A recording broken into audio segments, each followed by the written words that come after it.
E o mercado da soja começou a semana um pouco mais tranquilo na Bolsa de Chicago nessa segunda-feira, dia 16 de novembro de 2020, mas ainda assim vai terminando a sessão, essa primeira sessão da semana em campo positivo, com ganho de pouco mais de 6 pontos nos principais contratos. O mercado já conhece os fundamentos, mas começa a especular um pouco mais em outras áreas deste mercado ainda, e é sobre isso que a gente vai conversar agora com o analista de mercado da Agriinvest Commodities, o Marcos Araújo. Marcos, muito boa tarde. Seja bem-vindo.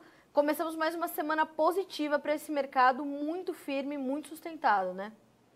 Olá, Carla. Muito boa tarde a todos. Que tenhamos aí uma semana excelente. Que seja. Pois é, tivemos aí melhores momentos de manhã, né? Chicago também operou no território negativo, fechou aí com altas mais expressivas e as notícias positivas sobressaem essa preocupação, uma vez que o pior ponto negativo do dia refere-se à margem da indústria chinesa. Com essa exportação recorde nos Estados Unidos e o embarque de soja, com a chegada dessas primeiras sojas na China, esses embarques pressionaram negativamente, principalmente o farelo de soja na Bolsa de Dalian, que nas últimas 2 semanas, Carla, teve uma queda de praticamente 5%. E a consequência disso foi a margem da indústria chinesa, que antes estava acima de 20, 30 dólares por tonelada, agora aí próximo a zero, nos melhores momentos, dando aí 4 dólares por tonelada. Então, também essa queda da margem da indústria chinesa repercute também aqui para a América do Sul negativamente sobre os prêmios da soja FOB Porto, né, para a safra que vem. Marcos, isso muda em algum aspecto a demanda importadora de soja pela China ou não? Apesar dessa condição, seguem as importações bastante aceleradas? Cara, não, isso é uma pressão, eu diria, de curto prazo. Do lado positivo, nós temos a recuperação do rebanho suíno. Para você, os suínos na China foram estimados em 40 milhões agora, e nesse mesmo período do ano passado haviam 30 milhões. Ou seja, o controle sanitário da peste suína africana faz com que a China retome seu plantel de suínos. A China é o maior produtor mundial de suínos, né? Então, isso daí é importante e positivo para a continuidade da demanda por commodities agrícolas.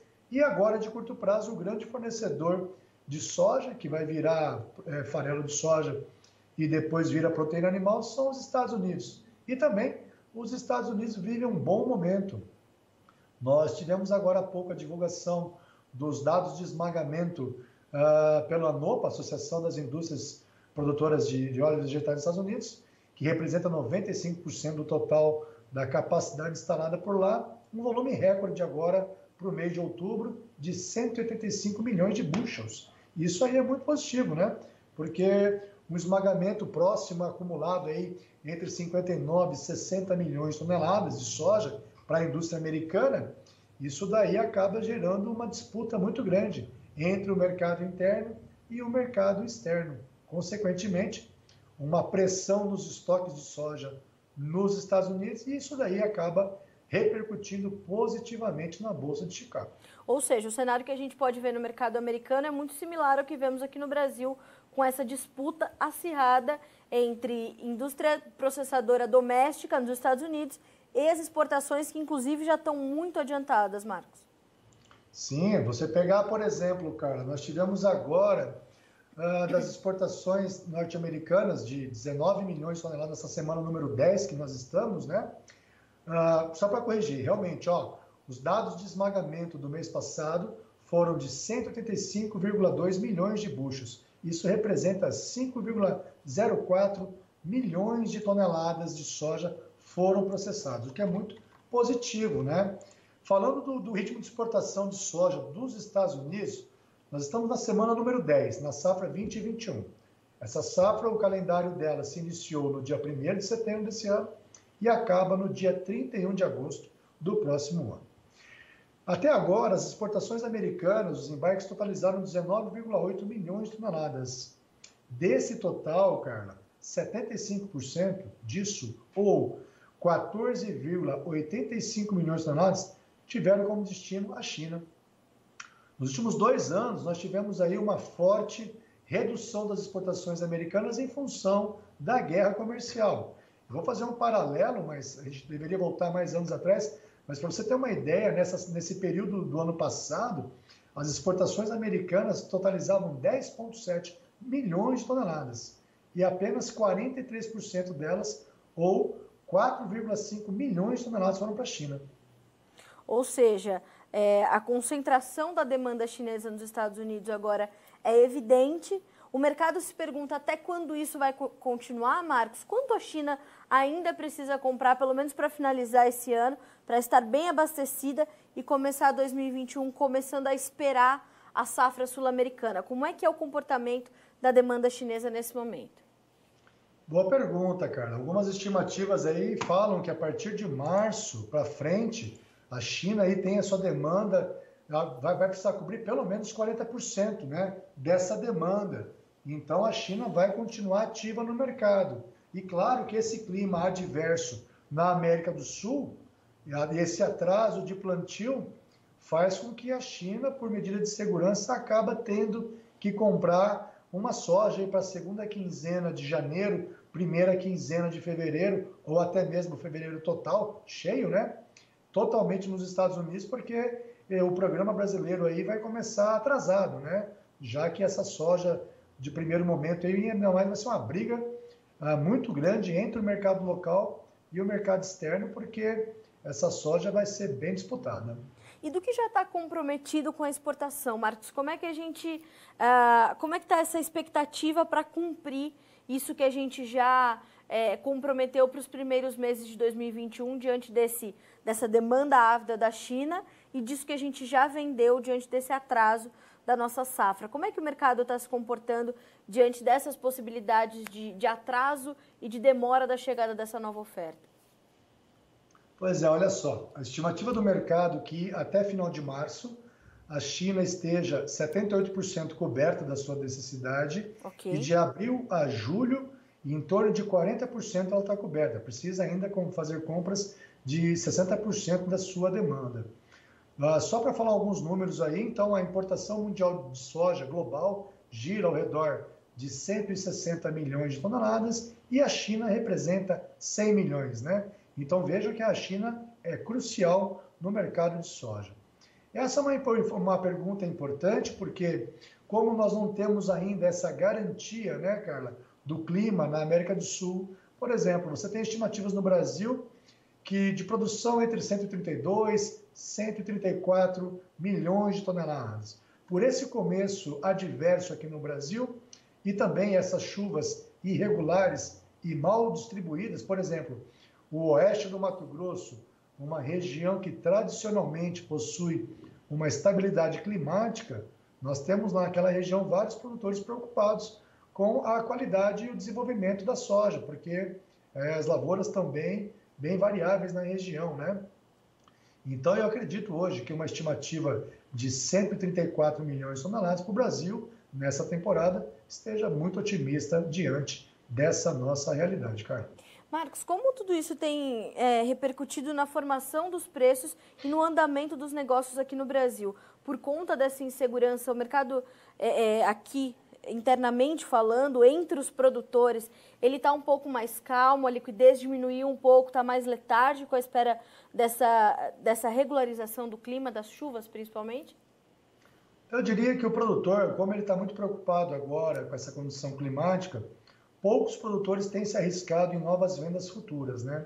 Porque aí você já está falando de um risco de clima. Sim. E se o produtores, por exemplo, do Noroeste Gaúcho, partes do Mato Grosso do Sul, partes do Paraná, que possuem uma instabilidade climática maior, que nós podemos ter risco de quebra de safra de 30%, 40%, pelo menos. Rio Grande do Sul, infelizmente, quebra até mais do que isso numa condição severa. Então, quando se fala de um risco climático, ainda mais os gaúchos que sofreram isso nessa safra anterior, então o pessoal está bem reticente às novas vendas, viu, cara? Muita gente assistindo o mercado e Chicago com essa tendência ainda de alta, de médio para longo prazo. Marcos, para a gente concluir, qual tem sido o papel do câmbio diante desse movimento quase consecutivo de baixas que nós temos visto, mas ainda bastante volátil para a formação dos preços e como isso impacta no andamento das cotações na Bolsa de Chicago. Pois é, aqui no Brasil nós temos ainda essa falta do consenso político, essa insegurança jurídica que nós temos aí também, a falta do orçamento definido para os próximos anos, isso tudo compromete e deixa o câmbio muito volátil. Isso daí, para você ter uma ideia, hoje, entre a máxima e a mínima, o câmbio oscilou 10 centavos. E o câmbio age crucialmente na rentabilidade, principalmente naqueles agricultores que têm seus custos em reais. Para você ter uma ideia, cara, quando nós tínhamos o câmbio, a taxa de câmbio real-dólar a R$4, o custo logístico do Médio Norte do Mato Grosso até o FOB navio girava em torno de $90 por tonelada. Com o câmbio a 5,90, 6 que nós tivemos no dólar futuro, né, essa logística interna brasileira caiu para $60. Ou seja, nós tivemos um ganho de competitividade de $30 por tonelada em função dessa taxa de câmbio, que acabou repercutindo no preço a maior no interior e no bolso do produtor rural. Isso também aí influenciou demais. Nós tivemos recentemente o dólar abaixo dos 5,25 por um curto período de tempo, continua sendo um suporte, um ponto de resistência, perdão, do gráfico.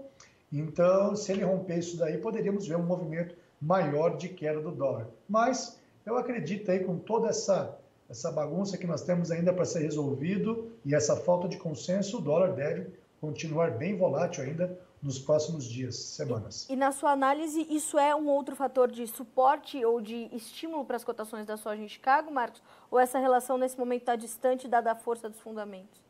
Não, é um movimento histórico aí também. Você tem vários fundos que obedecem esse critério quando ocorre uma desvalorização do dólar, Chicago perde força, né? E o contrário, né? Por exemplo, o índice dólar contra o índice o IDX, né, contra o CRB de commodities, né? Então, quando o dólar ganha força, isso acaba repercutindo negativamente sobre o Chicago, uma vez que fica mais caro os países comprarem a matéria-prima norte-americana. Mas agora, em contrapartida também, nós temos que ver a forte valorização do yuan, que é a moeda chinesa. E o yuan se fortalecendo frente ao dólar, aumenta o poder de compra dos chineses, o que é favorável para as importações, porém, no outro sentido, acaba sendo ruim para as exportações chinesas, né? Então, a taxa de câmbio é importantíssimo, sim, na formação de preço. Marcos Araújo, te agradeço pelas informações desse início de semana, vamos monitorar tudo isso. E você sabe, é sempre o nosso convidado, sempre está conosco, nosso parceiro aqui no Notícias Agrícolas. Muito obrigada pelas informações, boa semana para você, até a próxima. Disponha igualmente, até. Até a próxima. Marcos, obrigada. Tchau, tchau. Marcos Araújo, analista de mercado da Agriinvest Commodities, conosco nesta segunda-feira, nos trazendo então essas informações sobre o mercado da soja, tanto em Chicago quanto aqui no Brasil, para a gente dar início à semana.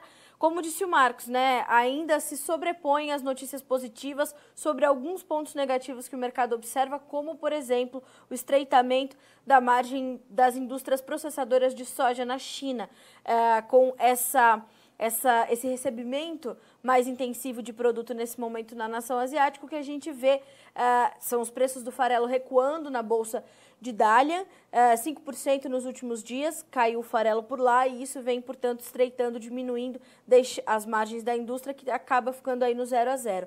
Em contrapartida, temos um aumento do rebanho de suínos, o aumento do número de matrizes passou de 30 milhões em 2019 para 40 milhões, e isso, consequentemente, demanda mais soja, mais milho, mais ração, e a gente, portanto, vê essa demanda consistente da China. E ela está muito concentrada nos Estados Unidos, onde a demanda interna também é bastante forte, porque as indústrias processadoras estão num bom momento, as margens por lá estão bastante positivas, lembrando que a Argentina está praticamente fora desse mercado, com problemas para comercializar. A gente também está monitorando essa situação. E hoje os números de esmagamento vieram recordes para outubro. 5,02 milhões de toneladas os Estados Unidos processaram em outubro do ano passado. O número superou as expectativas do mercado, o mesmo mês do ano passado e o mês anterior, setembro de 2020. Então temos boas informações, boas notícias alimentando novas altas em Chicago. Completando todo esse cenário, temos essa queda do dólar frente ao real que continua nesse início de semana e também o clima adverso aqui no Brasil e situações muito irregulares das lavouras brasileiras nesse momento, essa falta de garantia do quanto a gente vai colher na safra 2020 e 2021. As expectativas são as mais diversas e a gente está monitorando todas essas estimativas para entender qual será a colheita brasileira nessa temporada que tem sido marcada por irregularidade climática e lembrando que tem o Laninha aí como seu pano de fundo. A gente está monitorando. Vamos ver como ficaram as cotações na Bolsa de Chicago. No fechamento desta segunda-feira, números da soja, o janeiro fecha 11 dólares e 54 cents por bushel, uma alta de 6 pontos mais 75. O março, 11 dólares e 55, subindo 7 pontos e meio. O julho, 11 dólares e 49, com alta de 7 pontos mais 25. E o agosto, 11 dólares e 30, com alta de 6 pontos. Para os preços do milho, as cotações também fecharam em campo positivo. O dezembro, 4 dólares e 16, com alta de 6 pontos. O março, 4,24, subindo 5 pontos. O maio, 4 dólares e 28, com alta de 4 pontos e meio. E o julho, 4 dólares e 29 cents por bushel, uma alta de 3 pontos e meio. A gente conclui com os números do trigo, que também fecharam em campo positivo. O dezembro, 5 dólares e 98, uma alta de 5 pontos. O março, 6 dólares e 5 cents, uma alta de 3 pontos mais 25. O maio, 6 dólares e 7, bem como o julho, também 6 dólares e 7 cents por bushel, subindo o maio 2 pontos e 75 e o julho 4 pontos mais 75. Esses são os números de encerramento do mercado nessa segunda-feira, dia 16 de novembro. A semana está só começando, mas como eu falei, temos boas notícias para o mercado da soja. Aqui no Brasil, embora o ritmo da comercialização tenha diminuído muito por conta dessa insegurança do produtor com a questão climática e os efeitos que isso vai ter sobre a sua produção, os preços seguem firmes, sustentados e em patamares recordes, patamares que inclusive renovam os seus recordes quase que diariamente. E a gente vai acompanhando tudo isso por aqui para que você seja sempre o produtor rural mais bem informado do Brasil.